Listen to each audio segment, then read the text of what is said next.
covering an event with students from Austin East High School, families from the community, and Knoxville police as they embark on National Youth Violence Prevention Week.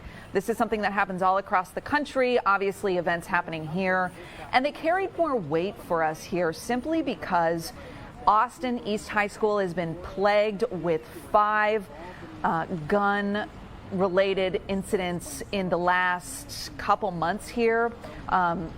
Some of them with deadly consequences. We've had at least 4 students shot and killed in gun violence situations. So this is a community that is marred by violence already. There was about 5 minutes away an event underway to look at ways that we can prevent this sort of violence.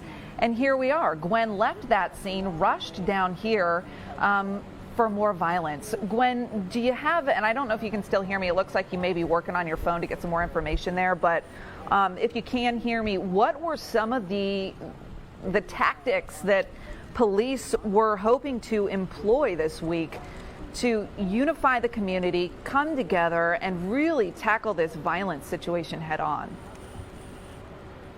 Well, Amanda, I can tell you what the community were doing. They were set up every day this week. They had something set for these kids, Vine Elementary as well as Austin East students, to get together to spread peace and awareness and put the guns down. That was supposed to be the message every day.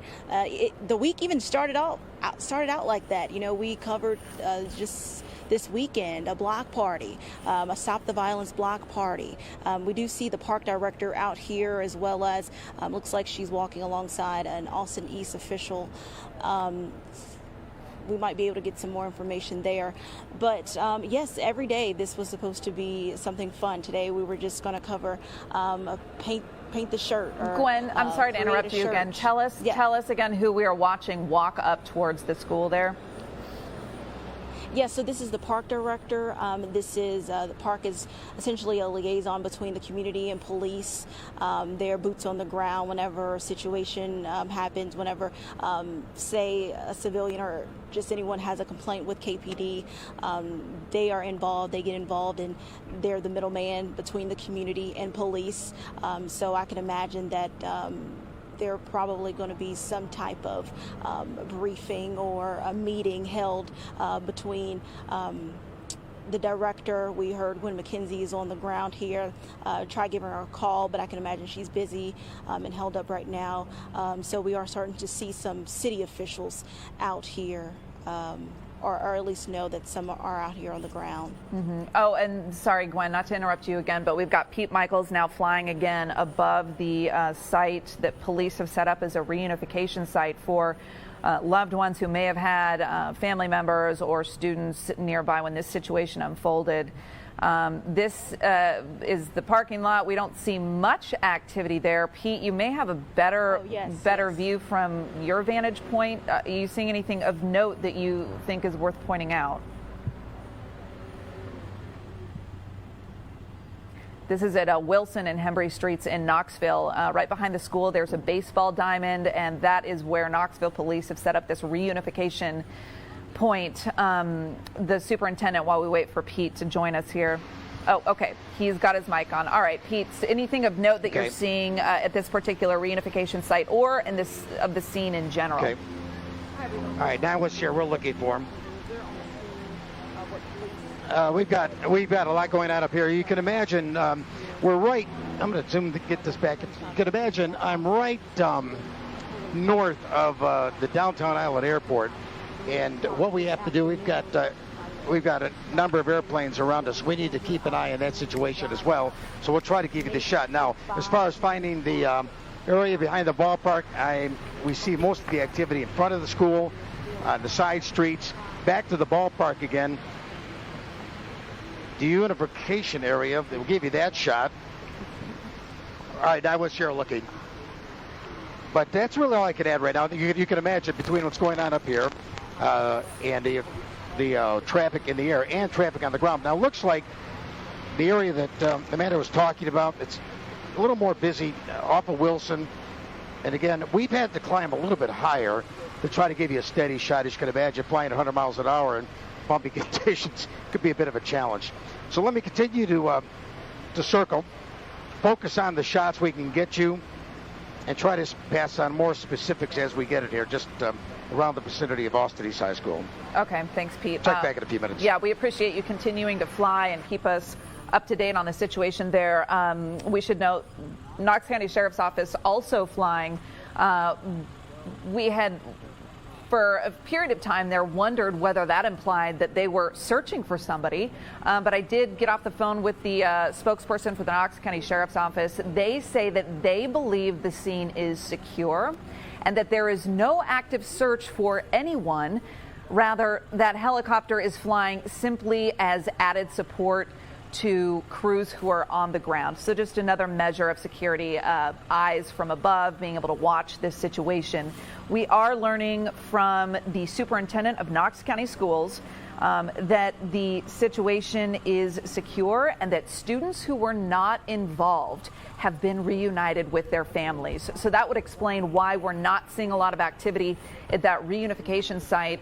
When Pete Michaels was showing us the site from the air, didn't look like there was much activity there. It would make sense now that we're hearing from the superintendent of schools that all students have been reunified with their families, except for the students who may have been involved. And that's kind of one of those phrases that makes you stop and say, what are we implying with that statement? The superintendent basically insinuating in that tweet that there may have been students involved in this situation, whether directly or indirectly. Did they see something? Were they in the area when something happened? Were they directly involved? So that's one of the big questions leading into this afternoon that we have yet to answer, is exactly who else was involved besides this Knoxville police officer who we know is a UT Medical Center being treated for injuries.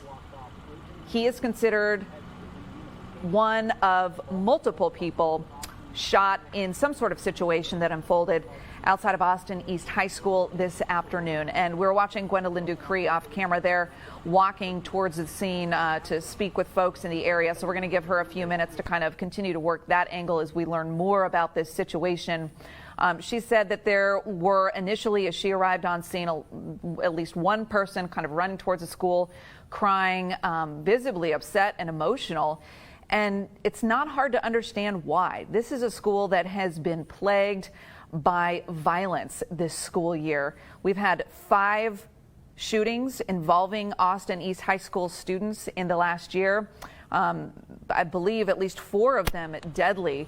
So this is becoming a situation that this community, this neighborhood is absolutely fed up with, concerned about, alarmed over. We see Gwen there talking to officers who have been holding down a checkpoint for the last 45 minutes or so on this scene. She works to learn a little bit more. Off in the distance, we see that ambulance there. Further on down the street, there was a fire truck there that has since left. We've seen a lot of cruisers coming in and out of the scene. But if you're just joining us, here is what we know at this hour. A Knoxville police officer has been shot, is among multiple gunshot victims after some sort of shooting situation unfolded at Austin East High School. This is a magnet school plagued by violence.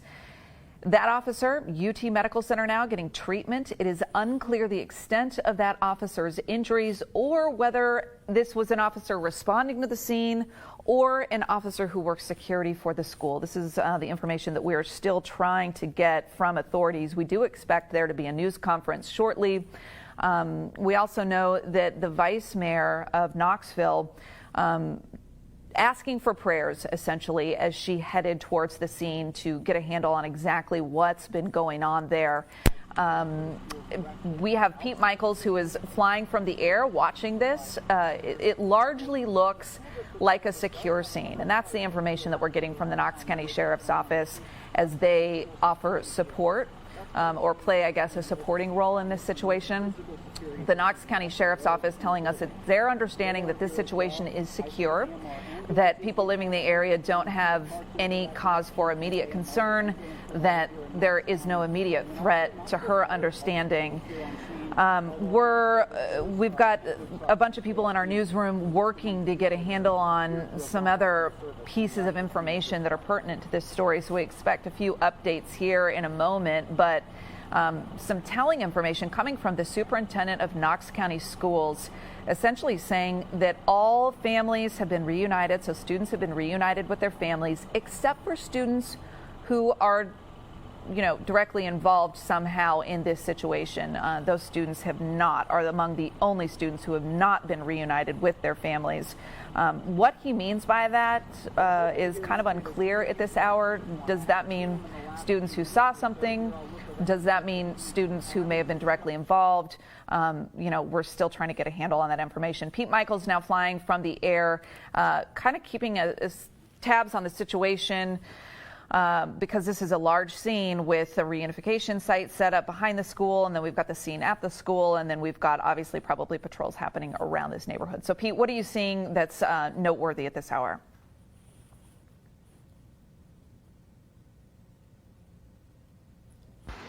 Okay, Amanda, we're trying to juggle a few things up here for you. What I can tell you is that not much has changed. We've checked all stable shot, get the shot squared away for you. We talked about the football field. We talked about the ball field. We talked about the unification area. It doesn't appear that, well, there are a few more cars now coming in, trickling in with law enforcement. It looks like most of the activity is going to be out in front of the school. I've seen all the mains and all the secondary and tertiary routes in here are blocked. There's still units from the ambulance service, the fire department on the scene. A lot of officers just lined up along the street and then back toward the area. If you know Wilson and all the secondaries into that area, they're going to be blocked. So don't have a lot to add. All we can do right now is to show you what it looks like from the air. Keep an eye on things. If we find something specific, or Amanda, if you think of something while we're shooting this shot, you want me to either back up, back down, turn left, Yeah. It might be right in front of me and I can't see it. Yeah, Pete, if you can just show us the baseball diamond one more time. That was the reunification site, and it sounds like it still doesn't look like there's much activity there, which would make sense based on what we're hearing from the school superintendent. So it doesn't look like we've really got much happening out that way. The superintendent saying, look, the situation is secure, the building is secure. Students who were not involved have been released to their families. So it sounds like there's not a lot of reunification happening. Are you able to get any closer to the area where there's the highest concentration of police? I would be curious to know where the focal point of this scene is. That might give us a better understanding of where exactly a shooting may have occurred or unfolded. And it may also, if we don't see one focal point, help us understand if there's a potential that there were multiple scenes. Are you able to see from your vantage point where the most police officers seem to be clustered? Well, they seem to be clustered to an extent in front of the school. Matter of fact, I can't tell from here whether that's normal traffic, but I can see a lot of activity on the street. But then back toward parts of Mary Street and Castle Street, Wilson, you're going to find a lot of activity. Of course, it looks like I can't tell if there's law enforcement there. You have some along the side of the road, parts of Castle. Some of the traffic off of Magnolia Avenue trying to turn down in this area is not going to happen. But they're spread out, and I would agree with you, Amanda. From what I can see from the air, it looks like things have stabilized, at least for now. Law enforcement's got things well under control, and I haven't spotted anything else alarming at this point. Whatever's happened, they're investigating. We'll try to go over to UT Hospital, try to get a shot there, but for now, you're seeing it as I see it. Okay, yeah, Pete, if you are able to pop over to UT Medical, it would be interesting to see what sort of activity we see over there, as we know that the Knoxville police officer who was shot is now at UT Medical Center being treated. It's unclear the extent of that officer's injuries or in what capacity he was working when this situation unfolded. Did he respond to the scene and was shot then? Or was he working with the school in some capacity? So those are things we're still trying to get a handle on. We should mention, just now coming into the newsroom, the Governor Bill Lee, addressing the situation during his virtual school call that's been happening for the last few minutes here. Governor Bill Lee saying that he's praying for the families and people involved, anyone who may have been affected by this shooting. He says he's thinking about all the parties involved and keeping them in his thoughts and prayers. For folks who aren't familiar with what has been happening at this particular high school this school year, here is the backstory. And the headline is, this school has been plagued by violence. The neighborhood has been dealing with the shooting deaths of 4 of its students. Up until this point, it's really been largely unclear if any of those shootings were connected in any other way besides the fact that the victims were students. Investigations are underway. 4 teens shot and killed since the beginning of this year. The very first one happened January 27th. Justin Taylor was one of the victims, the first victim, 15 years old. You remember this, I'm sure. He was shot and killed while leaving a parking lot, and fellow students witnessed his death. The second, Stanley Freeman Jr., 16 years old, shot while leaving Austin East High School. The third, a 15-year-old. So we have had, again, 4 teens, students of Austin East High School, shot and killed since the beginning of this year. All of this started January 27th. Investigations are underway. Arrests made in at least one of these cases, but police have not been able to say how or if any of them are linked. And this has been a huge focal point for detectives trying to figure out, are they connected? What's sparking this rash of violence? And earlier today, in fact, within the last hour, Gwendolyn Ducree, our reporter on the scene, she was about 5 minutes away with a bunch of Austin East High School students and Knoxville police for a sort of stop the violence type of rally that cities and communities across the country are partaking in this week, that we're also commemorating here in Knoxville. And they were in the middle of celebrating this big effort to stop the violence when it comes to kids. And within a few minutes of her being there and about to go live for us, she was rerouted here to this scene, five minutes away at Austin East High School, and here we are. If you're just joining us, a Knoxville police officer is among multiple people shot near Austin East High School. The school superintendent says that the building is secure and that students who were not involved have been released to their families. Gwendolyn Ducree, if you can hear me, I did see you speaking with officers a minute ago, wondering if you were able to learn